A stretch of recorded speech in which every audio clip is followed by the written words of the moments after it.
What's up, guys? Welcome back to my YouTube channel. I want to thank everybody who has subscribed already. If you haven't yet, right now is the time to tap on that subscribe button, turn on that bell notifications so you know when a new video has dropped. So let's get into some stew beef today. I have about 3 pounds of chuck beef. I bought this from the supermarket in chunks. The packaging on the label said beef stew chunks for stewing, or you'll see chuck beef.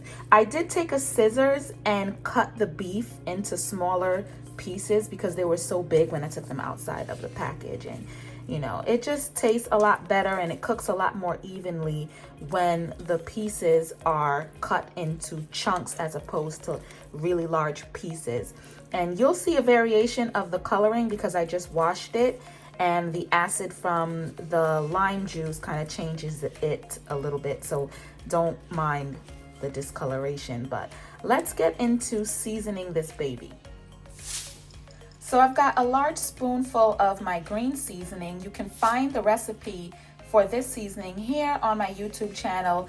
I've attached the link to this in the description box. So tap on the description box and you can see the ingredients for this green seasoning here. I'm going to drop that on in there. Next, what I'm going to do is add 1.5 teaspoons of all-purpose seasoning, 1 teaspoon of onion powder, 1 teaspoon of garlic powder. I'm also going to grab a little bit of Old Bay, and I'm going to put 1/2 teaspoon of Old Bay into it. And last but not least, I got some oxtail seasoning here. I know this is not oxtail, but you could use oxtail seasoning for multi-purposes. If you don't have oxtail seasoning, you can also just use meat seasoning. So I'm going to put 1 teaspoon of that. I got my Worcestershire sauce here, and I am going to add 1 tablespoon. This is really excellent for meats. It really makes it tender. 80% less sodium than soy sauce, so it's an excellent salt-free, well, not salt-free, but a low sodium alternative to soy sauce. I also have my jar of minced garlic here. I got 2 carrots and 1 large potato. We're gonna chop these up and we're gonna put them on the side along with 1/2 an onion. I got some green pepper here, some red pepper. I didn't really measure how much it is, but you can visualize it. Look, as you see, there it is. So we're going to add this to the seasoning, but we are not going to add the potatoes and carrots until our stew is almost done. All right, I'm gonna go in there and drop the onions and peppers in. And now I'm just going to massage all of the seasonings into the meat. All right, so here is our beef chunks, nicely seasoned. As you can see, I got the green seasoning in there. You can visualize that. Everything is nicely seasoned. The first thing we're gonna do is caramelize some brown sugar, but we're not gonna put the onions and the peppers. We're just gonna leave that on the side. And let's go over to our pot. Okay, one thing I did forget to mention was that I added 1 tablespoon of the minced garlic to it. As you can see, there's the chunks of minced garlic. This smells so delicious, guys. You can smell all of the seasonings coming together. I got this pot here. I am heating it up on a medium flame. This pot is from Emusa, I think that's the name of the brand. You can check out my Amazon storefront for pots just like this one, but this is the pot I'm going to use. So let me add my corn oil. So we're not using much oil here. I only have about 1.5 tablespoons because we don't want this to be too greasy. So the next thing I'm going to do is add my brown sugar. This has been heating for about 1 minute now. The pot is nice and hot. You can put your hand over it and feel it. So let's add our brown sugar. And by the way, this is the brown sugar that I am using. You can also find turbinado, demerara, but usually this is the sugar that I use for brown stew. So I added half a cup of brown sugar to the pot. We're going to let this caramelize. As soon as it begins to bubble, we're going to add our beef stew chunks. Now, you don't really have a lot of time.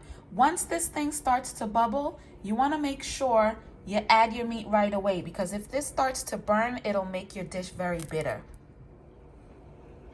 As you can see, look at the edges. You see the edges are starting to caramelize. Don't walk away from the stove at this point. Stand close to it. Make sure you monitor it real good, because if you don't, that's it. You'll burn the sugar and the dish will be very bitter. Sometimes I get the spoon and I stir it around just to get the process started a little bit. Make sure the heat is evenly distributed. You can do that. But as soon as it starts to bubble and get foamy, you got to put that meat in there.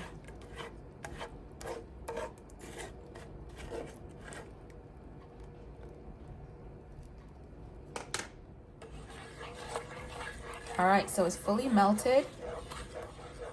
It's about to bubble any second now. So let me start to pick up my beef stew chunk. And remember, we are putting everything except the onions and the peppers. We're only doing the beef. All right, so now that we got a lot of it foaming, go ahead and put on your beef stew.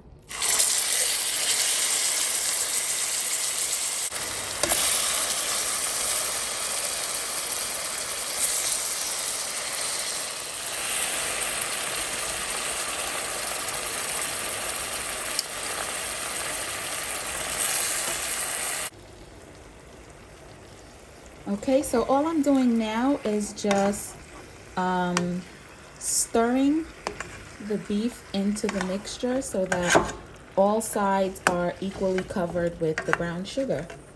And then we're going to cover this and let it cook.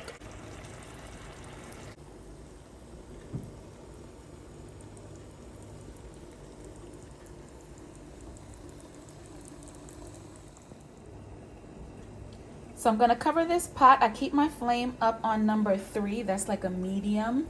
And we're going to let this cook until the meat becomes a little bit more tender. It should take about 45 minutes to an hour. All right, guys. So it's been about 45 minutes. I'm going to lift the lid and show you our progress.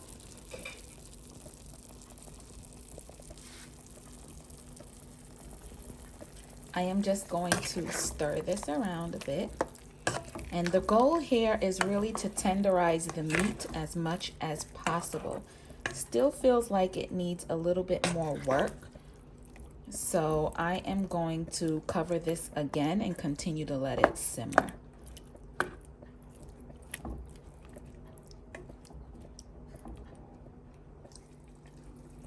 So I cut up the potato and the 2 carrots. I mixed it up so that all of the seasoning can get evenly distributed. You don't have to worry about contamination because we're going to continue to cook this for another 30 minutes. So what we're going to do now is pour this all in to our stew.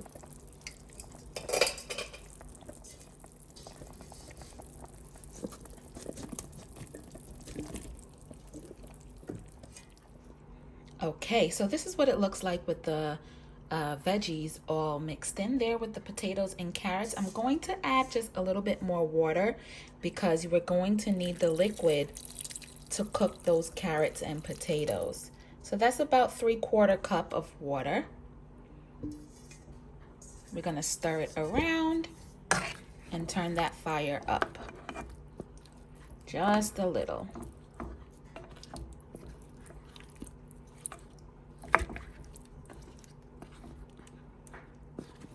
So I cooked this on number 3 on the stove. I'm going to turn it up to number 4. And and that is going to be enough to cook these carrots and potatoes. Once the carrots and potatoes are cooked, then the dish is ready to serve. I got some yellow rice with pigeon peas going on over here. You can also find the recipe to that on my YouTube channel. I'll drop the link to this in the description box. Let's go ahead and cover. All right, so I just want to tell you guys that I did turn the fire down to 3. I had it on 4, but it sounded like it was bubbling too much. And what you don't want to do is have the fire up so high that you evaporate all of the liquid. So I did turn it back down to number 3. Let's continue cooking this. So here's our finished product, guys. To be honest with you, I felt like it needed a little bit more seasoning, so I'm going to add a little bit more all-purpose seasoning and just stir it right in.